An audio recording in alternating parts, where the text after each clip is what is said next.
About a fifth of America's total petrochemical production is concentrated on a stretch of land along the Mississippi River in southeastern Louisiana. Those facilities provide many of the essentials of modern life: plastics, fertilizer, and even medical equipment. But that production also comes with serious risks. The area has also long been known as Cancer Alley because of the high rates of cancer among people who live near those plants. As William Brangham reports, a new study now documents how those risks may fall on the next generation as well. All right. Not long ago, Tisha couldn't imagine making memories like this with her son Cairo. You sharing with mommy? He was born prematurely, almost 2 months early. Weighing just 4 pounds, he had to live in this incubator, had a slow heart rate, and sometimes stopped breathing entirely. My first time seeing him after birth, I was holding him and he looked so peaceful. And I was like, oh my God, he's so peaceful. And I took a picture and seconds later his alarms went off. He had stopped breathing and of course, just me being new to the experience, it was very overwhelming. There we go. Tisha, who asked we not use her last name for privacy reasons, has lived in Louisiana's St. John the Baptist Parish most of her life. The community sits within an 85-mile stretch of land that's home to some 200 fossil fuel and petrochemical operations. Growing up, we knew nothing about how those things were affecting us. You know, you just had asthma, you just had eczema, you just had all of these other different issues. Your grandmother had cancer. A lot of people, women I know with fertility issues, a lot of women I know trying to get pregnant and can't, or experiencing a lot of miscarriages or early births. And we just thought that that was normal life. Last month, researchers at Tulane University found that in Louisiana's most polluted areas, pregnant women had a 25% higher risk of low birth weights and a 36% higher risk of premature births. Prematurity is the leading cause of death among infants in the U.S. Black and low-income women in those areas face the highest risks. It's a wake-up call in terms of how we think about the consequences of industrial pollution. And what you emit today affects the health of somebody who's going to be born in 6 months or 9 months, right? It's not decades from now. Kimberly Terrell is a staff scientist at Tulane's Environmental Law Clinic and was lead author of the study. What was really surprising was the proportion of adverse birth outcomes that could be attributed to pollution exposure in Louisiana. So our study suggests that a third of the cases of low birth weight and about half the cases of preterm birth in the state can be linked to pollution exposure. The Mississippi River is, full of petrochemical plants as well as grain elevators because they are truly the gateway to the world. Louisiana Republican State Senator Eddie Lambert chairs the Environmental Quality Committee, which oversees the agency that regulates the chemical industry. I'm sure your committee has seen the number of studies that have linked living in these areas to disproportionately high negative health outcomes. You don't accept that as a premise? I don't accept that as a complete truism. I mean, there may be some correlations. I mean, I'm going to tell you, let's start looking, vaccines. We've had an explosion of vaccines in the last, 20, 30 years. Now you have autism. Is there a connection there? I don't know. There's a lot of people who think they are. There's a lot of people who think there are, but there's no good evidence that they are connected. And that may be the same thing with some of the situations with the chemical plants. There's, circumstantial evidence that's there.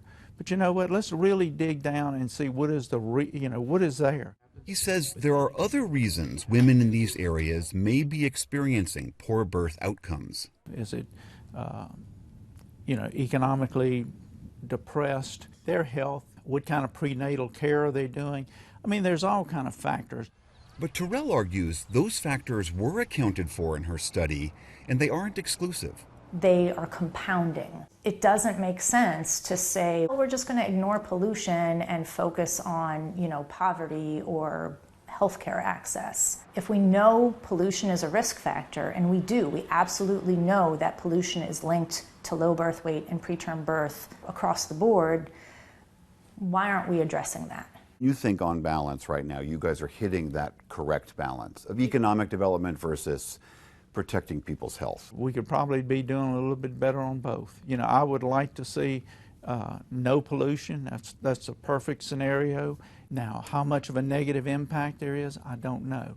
But I know they also bring a lot of things to us that we could not exist without them. Would it not be for the chemical industries, especially fertilizer, you could not support the world's population.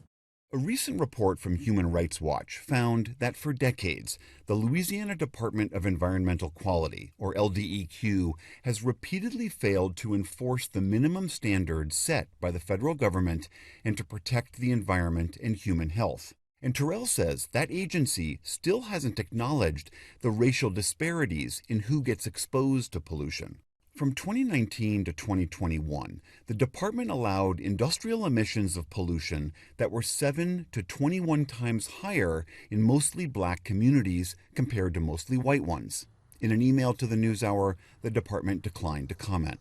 I think the key is that the DEQ needs to take an unbiased approach to environmental justice analysis in its permitting decisions. And what that means is when a facility wants to build a new plant in a community of color, DEQ needs to say, okay, what's the existing burden of pollution here?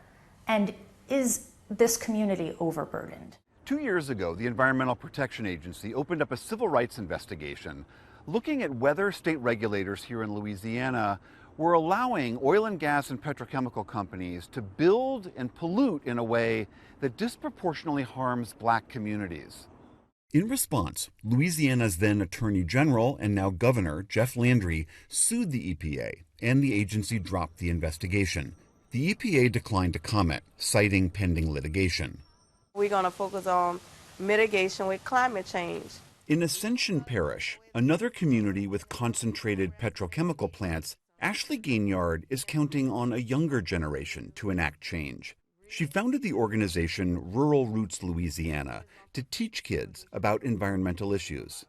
That creates another generation of awareness. It preserves our land. It sustains what we have. Because if we don't start preserving it, the industry is going to buy out every piece of clean property that they can. All three of Gainyard's children were born premature and with low birth weights. She says at the time, she didn't connect her baby's poor health with the air she breathed when she was pregnant. My son born with an undeveloped lung, and he's had really horrible asthma all his life. And to have a kid get told he can't take recess anymore. When you learn you got formaldehyde in the air and methaethylene in the air and benzene in the air, and all of those chemicals have effects on your respiratory system, you get angry. Gotcha. Back in St. John the Baptist Parish, Tisha says even now she worries about how the air could be harming her son. If you could, would you move far away from here? Is that something you thought about? It's something that I thought about, but I love here. I don't want to be anywhere else. I want to be home, and I want my baby to know home and love home the way that I do. So what do you do when you need to be home, and home is unfortunately where the problem is? For the PBS NewsHour, I'm William Brangham in southeastern Louisiana.